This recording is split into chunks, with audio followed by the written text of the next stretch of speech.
మనల్ని కంట్రోల్ చేసేందుకు ఓ secret playbook ఉంది తెలుసా?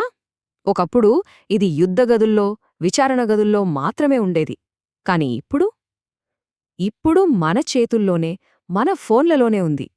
రండి, రాబోయే కొద్ది నిమిషాల్లో ఈ రహస్య జ్ఞానాన్ని మనం బయటపెడదాం. సరే, ముందుగా మనందరికీ బాగా తెలిసిన ఒక అనుభవం గురించి మాట్లాడుకుందాం. అదే ఈ మోడర్న్ డిజిటల్ లైఫ్లో మనం ఫేస్ చేసే గందరగోళం. అసలు మన ఫోన్ ఎప్పుడైనా ఒక యుద్ధక్షేత్రంలా ఎందుకనిపిస్తోంది?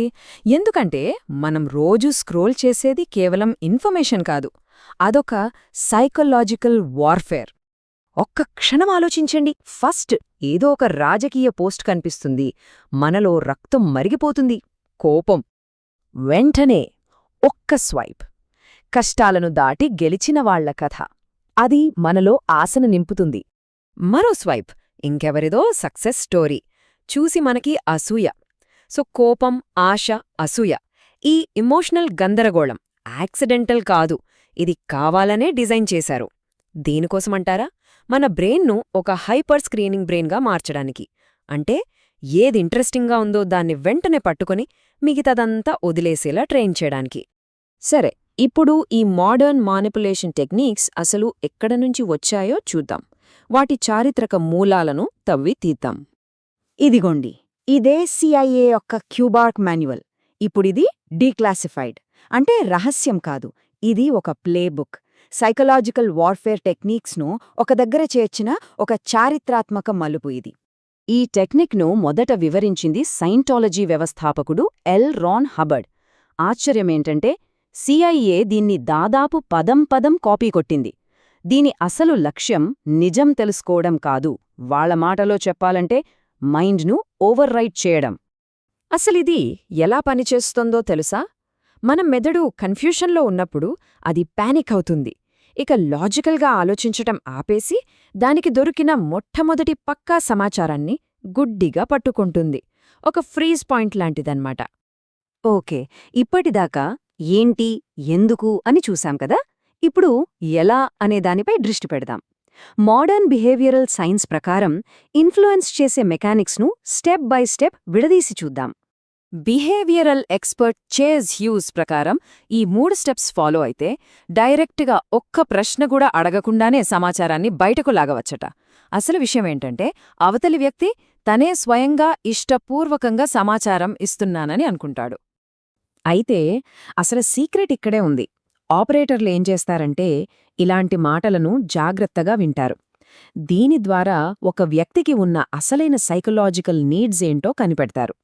ఒకసారి అది తెలిసిపోయిందంటే చాలు, వాళ్ల మ్యానిప్యులేషన్ను సరిగ్గా ఆ పాయింట్ మీదే టార్గెట్ చేస్తారు. ఇప్పుడు మనం ఇంకొంచెం లోతుగా వెళ్దాం. ఒక రకంగా చెప్పాలంటే ఇది ఫొరెన్సిక్ ఇన్వెస్టిగేషన్ లాంటిది. అంటే అబద్ధాలు, దాచిన ఆలోచనలకు సంబంధించిన అన్కాన్షియస్ సిగ్నల్స్ను ఎలా పట్టుకోవాలో చూద్దాం. దీన్నే బిహేవియర్ కంపాస్ అంటారు. ఇది చేజ్ హ్యూస్ డెవలప్ చేసిన ఒక ఫొరెన్సిక్ నోట్ టేకింగ్ సిస్టమ్. దీన్ని ఉపయోగించి ఎవరితోనైనా మాట్లాడుతున్నప్పుడు రియల్ టైంలో వాళ్ల ప్రవర్తనను మ్యాప్ చేయొచ్చు. అంటే వాళ్లలో దాగియున్న భయాలు, అభద్రతాభావాలు బయటపడతాయన్నమాట. ఇంటరాగేషన్ అనాలిసిస్ ప్రకారం ఇవి అబద్ధాన్ని పసిగట్టడానికి టాప్ ఇండికేటర్స్. గమనించండి, వాయిస్ పిచ్, మాట్లాడే వేగం లేదా మర్యాదలో సడన్గా మార్పులొచ్చాయంటే అవి ప్రమాదఘంటికలే. సరే, ఇప్పటిదాకా మనం చూసిన ఈ పాత టెక్నిక్స్ అన్నిటినీ ఇప్పుడు మనం కలుపుదాం. ఒకప్పుడు యుద్ధాల్లో వాడిన ఈ టెక్నిక్స్ ఈరోజు మన డిజిటల్ ప్రపంచాన్ని ఎలా శాసిస్తున్నాయో చూద్దాం. ఈ కొటేషన్ ఒక్కటి చాలు మొత్తం అర్థం చేసుకోవడానికి.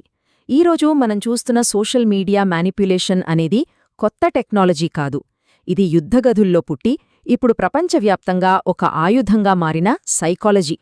సోషల్ మీడియా ఫీడ్ మనల్ని ఒక ఎమోషనల్ రోలర్ కోస్టర్ ఎక్కిస్తుంది కదా, అది నిజానికి ఒక పాత హిప్నాసిస్ టెక్నిక్ యొక్క మాస్ స్కేల్ వర్జన్. దీని ఉద్దేశ్యం ఒక్కటే, యూజర్స్ను మరింత ఈజీగా ప్రోగ్రామ్ చేసేలా మార్చడం. ఇది కేవలం థియరీ మాత్రమే కాదు, సైన్స్ కూడా ఇదే చెప్తోంది.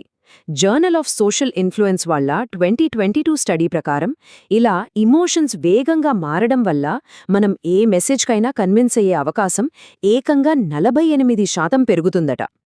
ఇక్కడే ఉంది అసలు విషయం. ఒకప్పుడు దీన్ని విచారణ అనేవాళ్లు, ఇప్పుడు కంటెంట్ అంటున్నారు.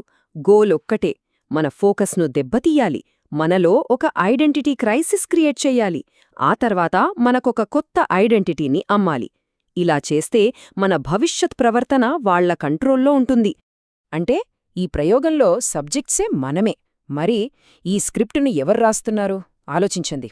మన డిజిటల్ లైఫ్ అనేది ఒక పెద్ద బిహేవియరల్ ల్యాబ్. ఈ సిస్టమ్ గురించి తెలుసుకోవటమే మనల్ని మనం కాపాడుకోవడానికి ఉన్న ఏకైక మార్గం.